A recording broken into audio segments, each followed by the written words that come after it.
ಕರ್ನಾಟಕದ ಚಿತ್ರರಂಗಕ್ಕೆ ಇವತ್ತು ನಾವೆಲ್ಲ ಅರ್ಪಿಸಲಿಕ್ಕೆ ನಾವೆಲ್ಲ ಸೇರಿದ್ದೇವೆ. ನನ್ನ ಮಗನ ಸಮಾನ ಧ್ಯಾನ್ ಯೋಗೇಶ್ವರ್ ಅವರೇ, ಇಲ್ಲಿ ಸೇರ್ತಕ್ಕಂಥ ಎಲ್ಲ ನನ್ನ ಚಿತ್ರರಂಗದ ಎಲ್ಲ ಸ್ನೇಹಿತರೆ, ಮಾಧ್ಯಮ ಮಿತ್ರರೇ, ಬಂಧುಗಳು, ಇತಿಹಾಸ ಯಾರು ಕೂಡ ಮರಿಲಿಕ್ಕೆ ಸಾಧ್ಯ ಇಲ್ಲ, ತಪ್ಪಿಸಲಿಕ್ಕೆ ಸಾಧ್ಯ ಇಲ್ಲ.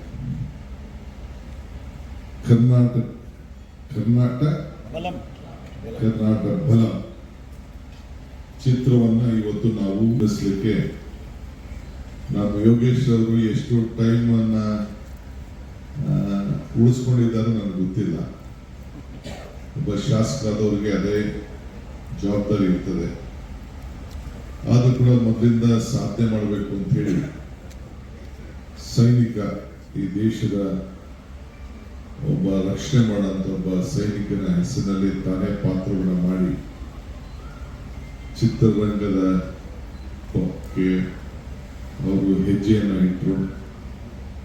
ಇವತ್ತು ಅವರ ಸುಪುತ್ರ, ಆತನ ಭಾವ,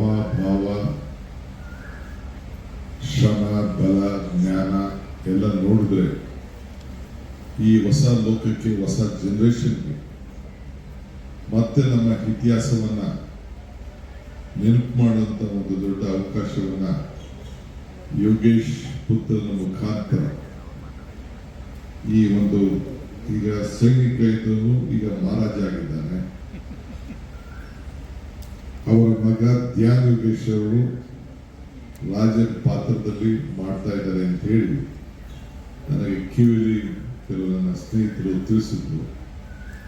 ನಾನು ಬಹಳ ತುಂಬ ಹೃದಯದಿಂದ ಅವರಿಗೆ ಆಶೀರ್ವಾದ ಮಾಡಬೇಕು.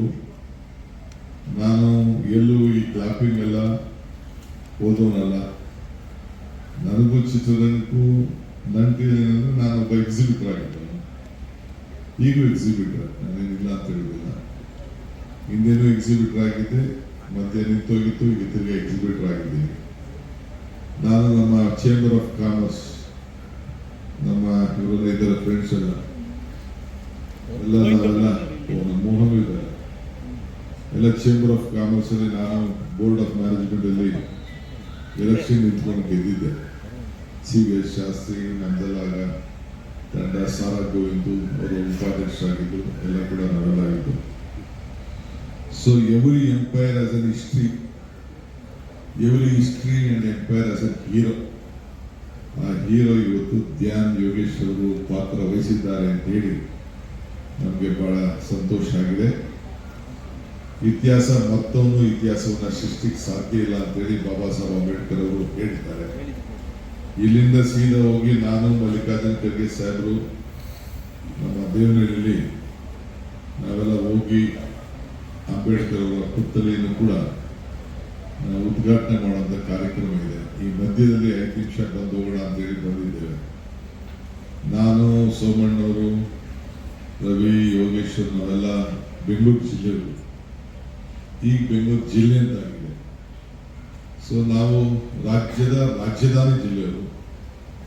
ಸೊ ಇಲ್ಲಿ ಚಿತ್ರರಂಗಕ್ಕೆ ಒಂದು ಹೊಸ ಶಕ್ತಿ ಕೊಡಬೇಕು. ಈಗಾಗಲೇ ನಮ್ಮ ಸರ್ಕಾರದ ವತಿಯಿಂದ ಮೈಸೂರಿನಲ್ಲಿ ಒಂದು ಹೊಸ ಸ್ಟುಡಿಯೋನ PPP ಮಾಡಬೇಕು ಅಂತೇಳಿ ಸಿದ್ದರಾಮಯ್ಯ ಸರ್ಕಾರ ಅವರಿಗೆ ಜಾಗವನ್ನ ಮಾಡಿತ್ತು. ಕರ್ನಾಟಕ ರಾಜ್ಯದಲ್ಲಿ ಇತ್ತೀಚಿನ ದಿನಗಳಲ್ಲಿ ಒಂದು 5-6 ಒಳ್ಳೊಳ್ಳೆ ಸಿನಿಮಾ ಬಂದು ಈ ಸ್ಯಾಂಡಲ್ವುಡ್ ಬಾಲಿವುಡ್ ನ ಟೇಕ್ ಓವರ್ ಮಾಡಿದೆ. ಅದಕ್ಕೆ ನಾನು ಈ ಸಂದರ್ಭದಲ್ಲಿ ನಾನು ಅಭಿನಂದಿಸ್ತೇನೆ. ಯಾರು ಶ್ರಮ ಪಟ್ಟಿದ್ದಾರೆ, ಯಾರು ಹೆಸರನ್ನ ಕರ್ನಾಟಕ ರಾಜ್ಯದ ಚಿತ್ರರಂಗವನ್ನು ಉಳಿಸಲಿಕ್ಕೆ ಪ್ರಯತ್ನ ಮಾಡಿದ್ದಾರೆ, ಅವರೆಲ್ಲರೂ ಕೂಡ ಹಿಂದೆ ನಟನೆ ಮಾಡಿ ಡೈರೆಕ್ಟರ್ಗಳಿಗೆ ಅಷ್ಟು ಸುಲಭವಾದ ಕೆಲಸ ಅಲ್ಲ. ಪ್ರೊಡ್ಯೂಸರ್ಗೆ ಬಹಳ ದೊಡ್ಡ ರಿಸ್ಕ್. ಈಗಿನ ಕಾಲದಲ್ಲಿ ಹೊಸ ವಿಚಾರಗಳು ಬಂದು ಥಿಯೇಟರ್ಗಳು ನಡೆಸೋದು ಬಹಳ ಕಷ್ಟ. ನಿನ್ನೆ ತಾನೇ ನನಗೆ ಎಲ್ಲ ಥಿಯೇಟರ್ ಓನರ್ಸ್ ಎಲ್ಲ ಬಂದು ಭೇಟಿ ಮಾಡ್ತಾ ಇದ್ರು. ನಮ್ಮ ಕೈಯಲ್ಲಿ ಬಹಳ ಕಷ್ಟ ಆಗ್ತಾ ಇದೆ, ನೀವು ಸಹಕಾರ ಕೊಡಬೇಕು ಅಂತ. ಜಯಮಾಲ ಮತ್ತು ಅವರ ತಂಡದವರು ಕೂಡ ನಾನು ಬಂದು ಅವರ ಸಮಸ್ಯೆ ಕೂಡ ಹೇಳ್ಕೊಂಡಿದ್ದಾರೆ. ಮುಂದಿನ ದಿನದಲ್ಲಿ ನಾನು ನೋಡ್ತೇನೆ, ಏಕೆಂದರೆ ಇಲ್ಲಿ ಸರ್ಕಾರಕ್ಕೆ ಸಹಾಯ ಆಗೋ ಜೊತೆಗೆ ಪ್ರೇಕ್ಷಕರಿಗೂ ಕೂಡ ಸಹಾಯ ಆಗಬೇಕು. ಪ್ರೇಕ್ಷಕರ ಯಾರು ನಮಗೆ ವೀಕ್ಷಣೆ ಮಾಡೋರು ಇಲ್ಲ ಅಂದರೆ ಯಾವುದೋ ಅನುಕೂಲ ಆಗಲಿಕ್ಕೆ ಸಾಧ್ಯ ಇಲ್ಲ. ಸೊ ಅವ್ರ ಟೈಮ್ ಕೂಡ ಬಹಳ ಜನರಿಗೆ ಹೆಚ್ಚಿಗೆ ಜ್ಞಾನ, ಹೊಸ ಲೋಕದಲ್ಲಿ ಏನು ನಡೀತಾ ಇದೆ, ಇತಿಹಾಸ ಏನು, ಇವೆಲ್ಲವೂ ಕೂಡ ಚಿತ್ರರಂಗ ತಮ್ಮದೇ ಆದಂಥ ರೀತಿಯಲ್ಲಿ ಮಂದಟ್ಟು ಮಾಡೋಂಥ ಕೆಲಸ, ಸಮಾಜಗಳನ್ನು ಬದಲಾವಣೆ ಮಾಡುವಂಥ ಕೆಲಸ, ರಾಜಕಾರಣ ಇರ್ಬೋದು, ಇತಿಹಾಸ ಇರ್ಬೋದು ಮತ್ತು ಸಾಮಾಜಿಕ ಚಿಂತನೆಗಳು ಎಲ್ಲ ಕೂಡ ರಕ್ಷಣೆ ಮಾಡುವಂಥ ಕೆಲಸ ಇವತ್ತು ನಡ್ಕೊಂಡು ಬರ್ತಾ ಇದೆ. ಸೊ ಶಾಸಕ ಮಿತ್ರರಾದಂಥ ಯೋಗೇಶ್ ಅವರ ಕುಟುಂಬ ಒಂದು ದೊಡ್ಡ ಸಾಹಸಕ್ಕೆ ಕೈಯಾಗಿದೆ.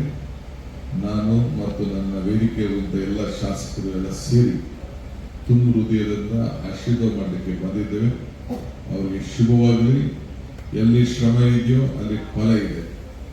ಎಲ್ಲಿ ಆ ಫಲ ಸಂಪೂರ್ಣವಾಗಿ ಶ್ರಮದ ಜೊತೆ ಸಿಕ್ಕಿ ಯಶಸ್ಸನ್ನು ಕಾಣಲಿ, ಆ ಯಶಸ್ಸಿಗೆ ಆಶೀರ್ವಾದ ಮಾಡಲಿಕ್ಕೆ ನಾವೆಲ್ಲ ಇಲ್ಲಿ ಶುಭ ಹಾರೈಸಲಿಕ್ಕೆ ಬಂದಿದ್ದೇವೆ.